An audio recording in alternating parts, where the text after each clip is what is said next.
Welcome to the Principal's Test Review for the National Qualifying Examination for Schoolhead, Part 3. Make an effort to like this video, comment for questions, and share to your friends, who will take the NQuash this year. Subscribe to this channel for more videos. Let's discuss the answers key for the part of this Principal's Test Review or the National Assessment for School Heads. Number 101. Which of the following is the best description of mentoring? The correct answer is B. The process where experienced teachers counsels new teachers. Number 102. In the school-wide assessment program, what kind of assessment is done at the start of the school year? The correct answer is B. They are called diagnostic test, entry-level skills test and pre-test for all learning areas. Number 103. What is R in the STAR observation technique? The correct answer is result. STAR means situation, task, activity, and result. Okay, next po is question number 104. What components? Answer the question. What technique shall I use to gather information?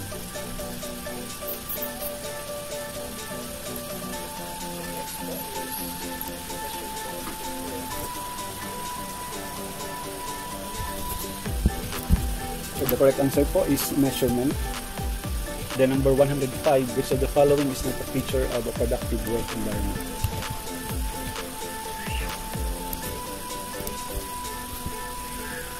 So, ang hindi po feature dyan is yung fixed and sitting arrangement.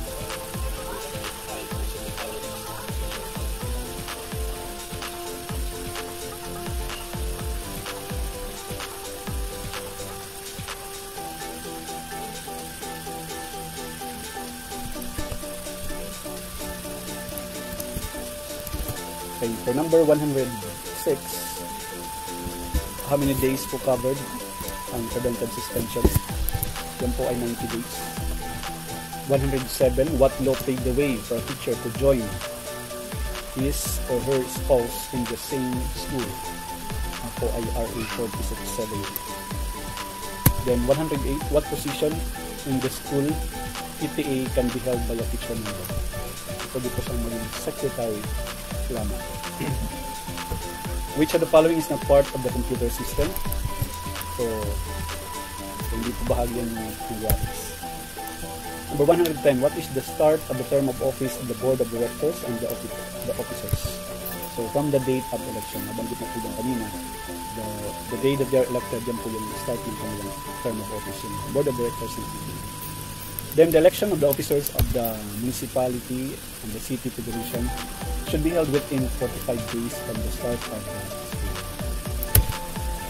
In the revised color coding scheme for the deployment of teachers, ano po yung color na binibigyan ng third priority? So, yan po ang orange.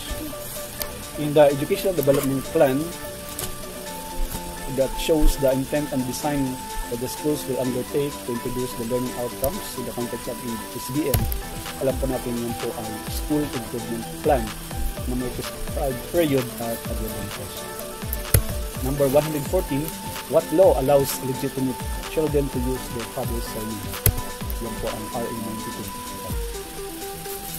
92. What we call the process by which members of the school community conduct a thorough evaluation of the school's educational programming of the previous school year and develop a written school plan to roadmap.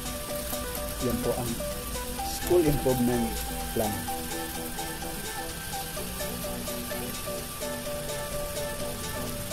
Okay, number 116.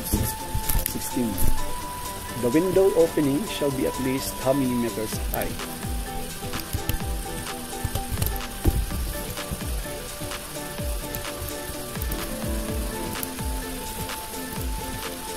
So ito po ang tamang sagot po ay dapat siya ay 1.5 meters high.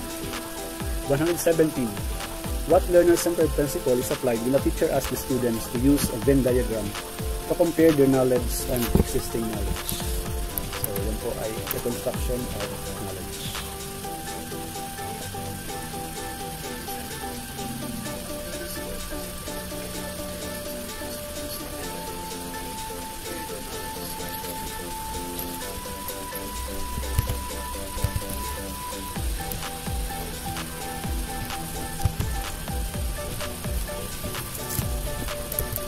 Okay, let's go to 118. What learner-centered principle is applied when the teacher gives feedback on pupils' work? Tamang sagot po is standards and assessment. 119. The element presented support pupil engagement except stereotyping of pupils. So yan po yung exception. Does not support the engagement of pupils. 120. Ano yung purpose ng CBPAS bago po naging RPMS? RPAS. So yan po ay to appraise the teachers. 121. Which of the following is an example of personal change process planning guide? Yan po. Find the models of schools with successful team approach. Number 122. This principle points to the importance of learners' beliefs, values, interests, goals, expectations for success, and emotional state of mind. So, if you value the learner's belief, so that's characteristics of motivation enhancing the learning process. So, number 123, this principle addresses the multiple areas and stages of development that apply to all learners, staff, and students alike. Yan po ay developmental constraints and opportunities. Number 124, what is placement? That is a job assignment of the employee. Number 125, what is the process designed to acquaint the newly employed and the newly assigned employees within their job positions, the community, and their colleagues? So yan po ang induction.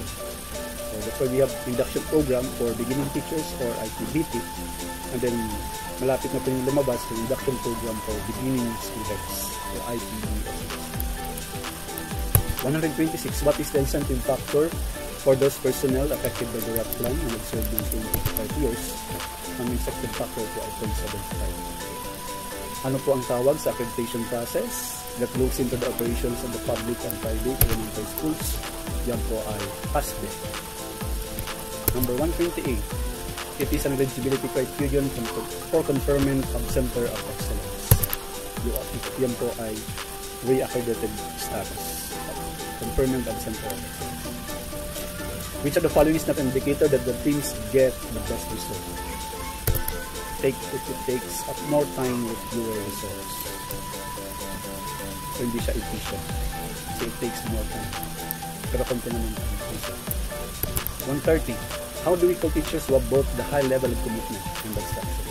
So, yan po ang kabaliktaran ng dropout, yan po ang professional. Yung dropout, mababang level ng commitment, malabang level of motivation. Ang professional, mayroong high level of commitment and instruction. 131. What do principals and teachers do in the post-observation conference in the classroom? So, ang ginagawa ng principal, analyze the findings and data from the observation. So, sa matatag curriculum, dapat ang post-observation ay gawing not immediately after the observation. Dapat nakapagpahinga muna si teacher, nakapagpahinga din muna si school head bago sila magkaroon ng post-observation. That's in the context of the matatag. Number 132. Which of the following is not a goal of a mentor to his mentee? Not a goal. So, ang hindi goal ko yun ay yung self-control. Yun na dapat yung control ng mentee. The first step in problem-based action is problem identification. So, identify first the problem before formulating a hypothesis. So, yun po yung first step ng scientific. 134. In the K-12, what kind of assessment should be given at the end of the grading period? Siyempre yan po ay summary. 135. Which of the following support interventions in instructional supervision is when a group of teachers meet to study and support one another? Siyempre po, let's in sa study group. 136. The minimum penalty for disgraceful and immoral conduct is suspension, not exceeding 30 years. Will a certain teacher be disqualified to be promoted due to tendency of his administrative case? So, hindi po. Kasi wala pa naman. Pending pa naman ang administrative case at wala pa namang decision. So, hindi siya disqualified. 138. Free school education funded by PTA is now called as letter of subsidy. Which of the following is known as an output? siyempre ang output po. Input, process, output. Document being printed is an output. 140, a program support loan secured by the government of the World Bank to finance in part of the previous curriculum as outlined in a abstract is the NPSA. It is known as the face-to-face learning with the facilitator and the learner. Yan po ay blended. Face-to-face na may kasama ang learner. 142. What core principle is involved in the school improvement gives the school community an opportunity to reflect on their school in the past school years. Yeah, logical and iterative. What is the minimum requirement for an administrative space? Ito po ay dapat 5 square meters per person sa administrative space. 5 square meters per person. 144. When the opening shall be at least 100% of the floor area. So yan po ay dapat 10%. Ang classroom roofing po ay dapat cathedral type. 146. Anong law ang nagpuprovide ng karapatan sa sangguniang bayan to change the name of the school? Yan po ay RA 7160. Ano ang proper height ng chalkboard from the floor to the top edge is determined by multiplying the mean standard height. Ano po ang constant?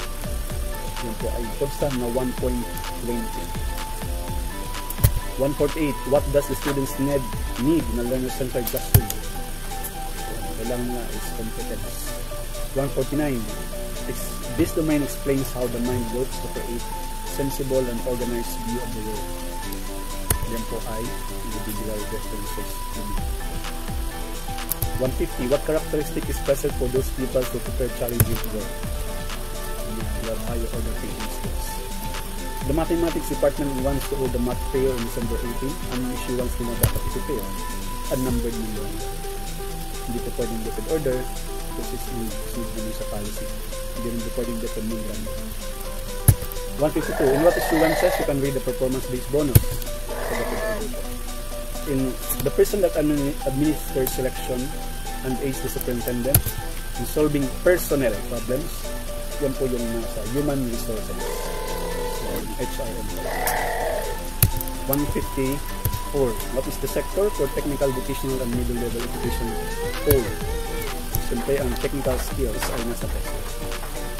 The material given by the person to an employer when he or she is applying for a job. Yan po ay actually 156. An executive order directing strategic review of the operations and organizations in the executive branch of the government. Yan po ay executive order number 366. Which of the following is a key to empowerment? Participation. Number 158. Which of the following is not a strategy of principal instructional leadership role? Strategy delegating from the teacher by evaluation, the checking of the teachers. 159. Which of the following is the appropriate instructional supervisory approach for a teacher who is professional? So, teacher ay professional na meaning meron siyang high commitment. So yung ano po, ang approach ni student is non-directive. 160. Which of the following are professional qualities of a mentor? So hindi po natin na-complete yung options pero hindi po dyan kasali yung record as a professional counselor. So hindi po kasali yun as a quality sa mentor kahit hindi naman po professional counselor. Basta may desire na tumulong at mabuti ang pakikitungo sa kanyang newly out mga teachers. 161. Which of the following are benefits of mentoring? So lahat po dyan ay benefits. It promotes self-learning, increases effective communication, improves the capacity of mentees, and support mentees. So thank you for the exams. 162. Which step in the problem-based action research suggests the tentative ideas about the factor causing the problem? So yung mga suggestion po ay nandito sa hypothesis. Number 163. Which of the following are guidelines for the student assessment? So lahat po yan ay guidelines. 164. To which competence indicator can include activity on communicating with the publics. So that's implementing the school. 165. Which of the following does not demonstrate a positive role for students? Pagiging strict and firm on decisions. 166. Which of the following are ways by which high social and academic expectations for learners can be established in school? So, lahat po nito ay ways in which social and academic expectations for learners can be established. Support learners' desire to pursue further learning, creates a modern state of the learning environment, benchmark, and the schools. 167. Which of the following does not communicate higher learning expectations? So,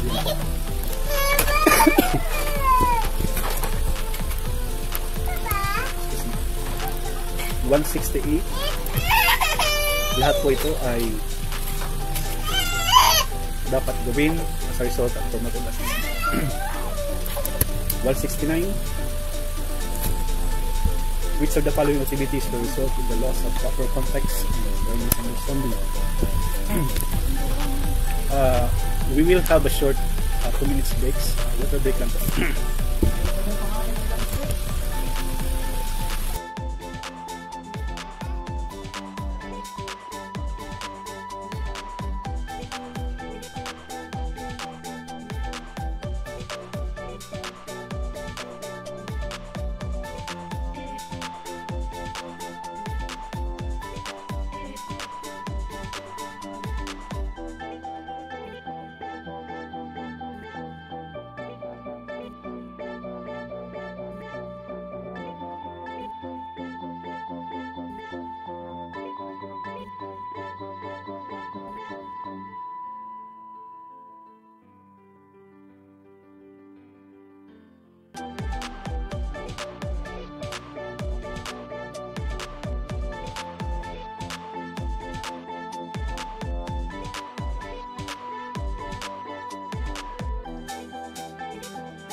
correct answer ko is unsatisfactory. So,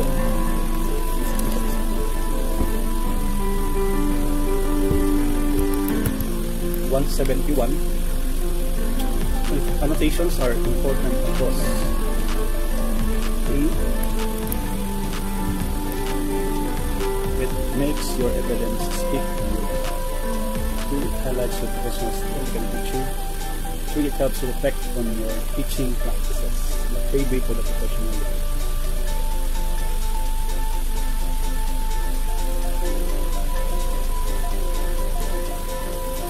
So lahat po yun ay 172, known as the absence of integrity, disposition to betray, cheat, deceive, or defraud public. Yan po ay dishonesty.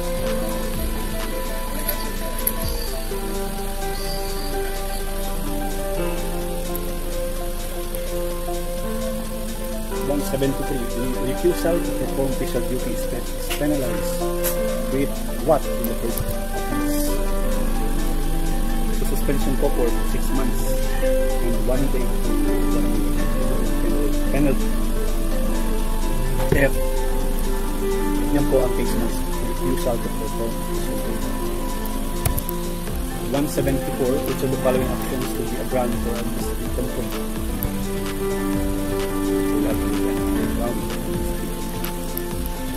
175, you can cancel the recognition of this PTA.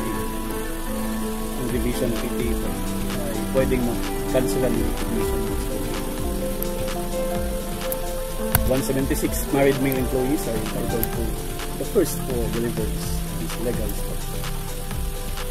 177, which of the following is ground impeachable offense of the officers of the SSR. Lahat po nito ay grounds or which are impeachable offenses. Culpable violation of the Constitution, gross misconduct, violence to personal authority, and negligence and disloyalty to the cause of the SSR. 178, it is a funding facility extended to public and secondary education. Ano po yung last step ng planning? Yan po, determining the school goals. 180, how many working days is given to any male employee obvious for paternity leave on the 5th, on his 5th born child. So, sabi natin kanina hanggang 4th child lang. Pag problema, wala na po yung paternity leave. Which of the following is a valid reason wherein a study will not be granted?